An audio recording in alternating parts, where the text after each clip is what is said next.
I don't know. I don't know what's wrong with you girls. I feel like y'all don't need love. You need somebody who could micromanage you. Hey, welcome back to my channel. Hello, for those of you who are returning and for those of you who are new to my channel, my name is Anastasia the Cosmic Unicorn.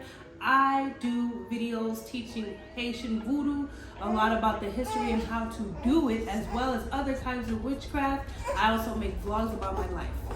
Now, this is my newborn Tori. You see him? He doesn't want to let mommy go, so we're gonna do this video sitting here just like this today. We have to pause for a snack break. Today, I have actually been asked to review or to talk about Potato's progress since my last CPSE video updating you guys on what happened. I'll definitely link the video so that way you guys can also watch it as well if you are wondering what I'm talking about.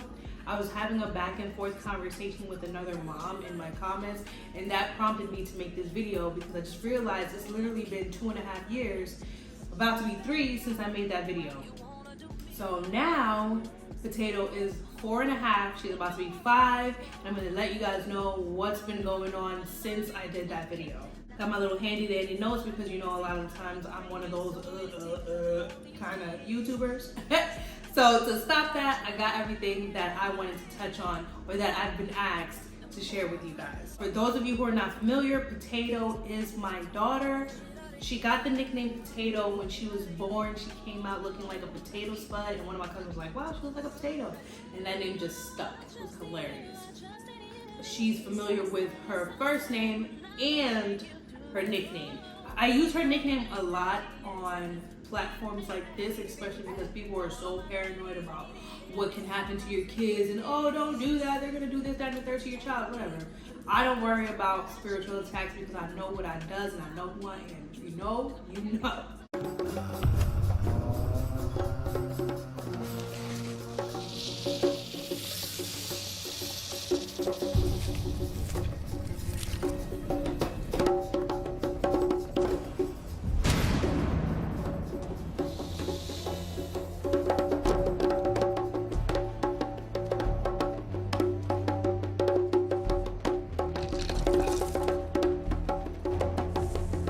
Potato's birthday's coming up. She's about to be 5. The last time you guys saw us, she was getting ready to go into preschool because she aged out of the early intervention program.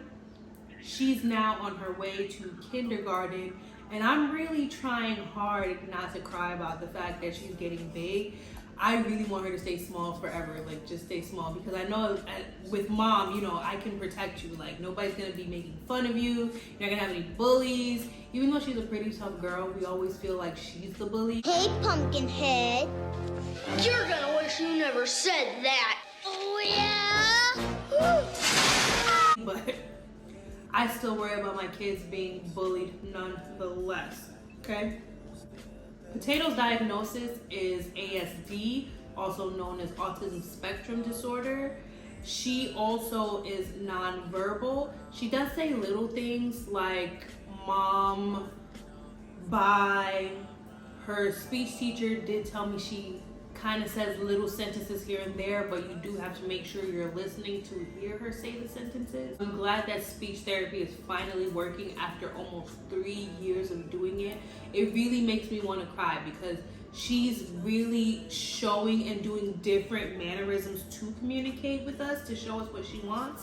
But I know she really, really wants to talk. She's getting what she needs from it, you know what I mean? The comments that I did get from my last video, shout out to you, because it was one of the moms that I was going back and forth with. Her child is also autistic and also is nonverbal. I love the fact that we can make videos like this as parents and come together and hopefully help one another, so you guys, bless you guys, can go ahead and feel and know that you are not alone. There's so many other moms and parents going through exactly what you're going through right in this moment. She also made me feel like I'm not alone in being worried about where she's going, the school she's going, how they're handling her, because she cannot tell me what's wrong. She can't tell me what happened. She can only, you know, make hand gestures, or she'll point at things. she'll let you know when she's upset, but I just want her to be able to express herself more because I can tell it's frustrating for her when she can't say anything. I'm now agreeing to allow them to use, it's like a tablet where she will be able to communicate and she'll be able to, you know, say what she wants. She'll be able to partake in conversations. If she does have to use this going down the line, I know it's going to benefit her. But the way your child qualifies for this kind of program, they have to go through neurology first. And they had to have exhausted everything that they were trying at school in order for them to use this system and to show the child how to use the system. I did some research and I'm not sure what it is off top, what it's called, but I'll definitely put the word down here or the acronym for it. And I did watch another doctor explain what it is. So some kids use high-tech AAC devices, which we would count that as like an iPad or a different touch screen that has a communication app downloaded onto it. This is called Touch Chat, and this is one of our students' boards, and he can easily say that he wants to help or to eat or to play. So I watched that video, and with me doing my own research, I'm starting to learn more things about what's going to help her down the line, and I'm so happy about that because I just want her to be able to be okay when I transition to my next round. You understand? Now, like I told you, she's up for kindergarten. Kindergarten is a lot less stressful than transitioning from early intervention into a new school. I do get to tour the school. I'm going to see if I can bring you guys along with me so you guys can see how it happens in New York. I'm not too sure how it happens in other states, but I'm pretty sure it's kind of like the same thing when your child is turning 5.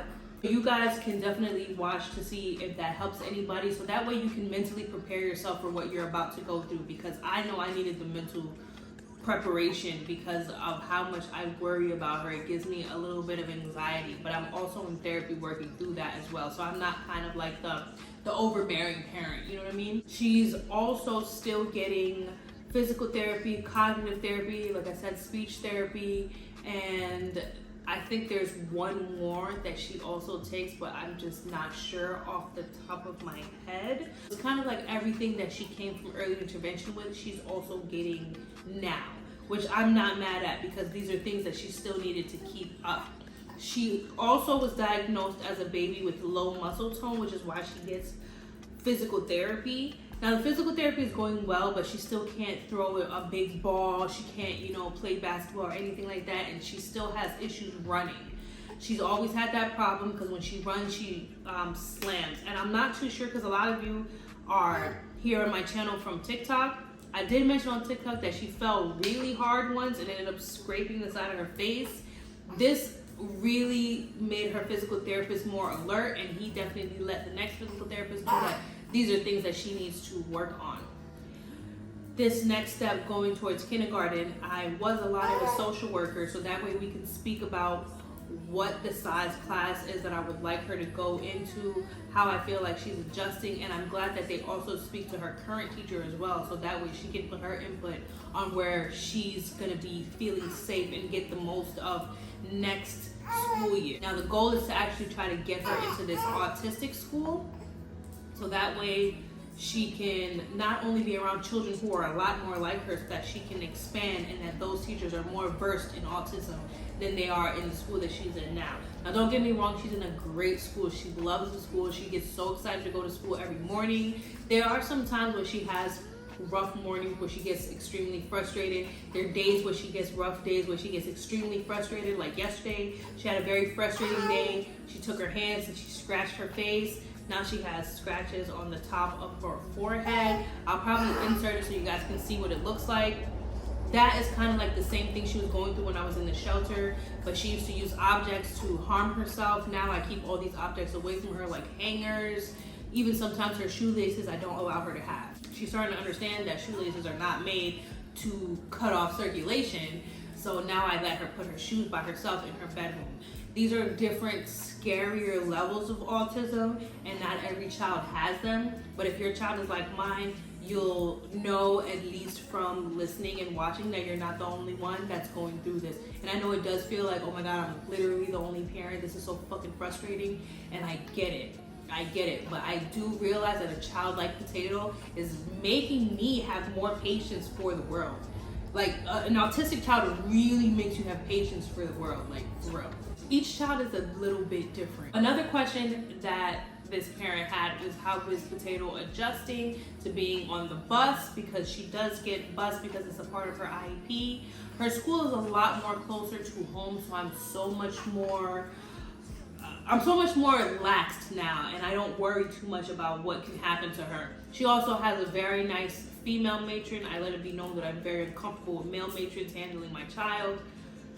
Those are little tidbits that you yourself can ask for, and it is not too far-fetched because they know your child cannot speak. So a lot of schools are willing to work with you, so that way you can intertwine in all of this. I hope me sharing my experience is helping some more parents, because me watching other parents with their older children who have the same form of autism as my daughter, it's been helping so much. It makes me feel relieved, because I don't really have too many friends whose children are autistic, so they don't understand. Just to see other people on the internet, to see other people on YouTube going through the same, I just want to capture all of that as she's growing up. I can have these memories and see where we were and see where she currently is, which is literally one of these videos. That's it from us for today. We will see you guys in the next one. Thank you guys so much for watching. Many blessings. Say bye, Tolly. Bye, Papa. Tryna bag you. Ironic how the news I got about you ended up being bad.